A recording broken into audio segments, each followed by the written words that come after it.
নমস্কার, সবাইকে নমস্কার জানাই। এখন রান্না করছি পটল দিয়ে ডাল রান্না করব। পটলগুলো ধুয়ে নিলাম, তারপর বুনিয়ে নিলাম, কাঁচা লঙ্কা দিচ্ছি, টমেটো বুনিয়ে নিচ্ছি ধুয়ে, তারপর কড়াই চাপিয়ে নিচ্ছি, গরম করে নিচ্ছি, সর্ষের তেল গরম করে নিচ্ছি কড়াইয়ের মধ্যে, তারপরে পটলগুলোকে ভেজে নেব। গোটা জিরে ফোড়ন দিচ্ছি, পটলগুলো ভালো করে ভেজে নেব।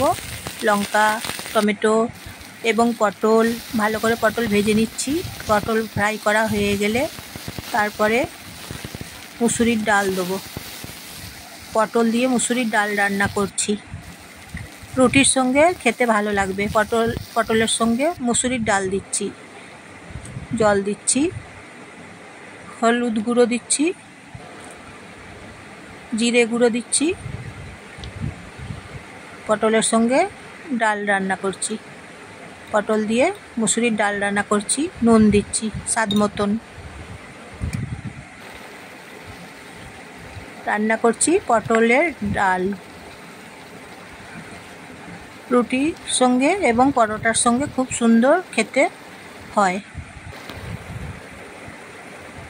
ডাল দিয়ে পটল দিয়ে রান্না করছি, ডাল পটল। গোলমরিচের গুঁড়ো দিচ্ছি, খেতে স্বাদটা আরও দ্বিগুণ বেড়ে যাবে। গোলমরিচের গুঁড়ো দিয়ে দিলে খেতে ভালো লাগে। তাই ডাল পটল রান্না করে নিলাম রুটির সঙ্গে।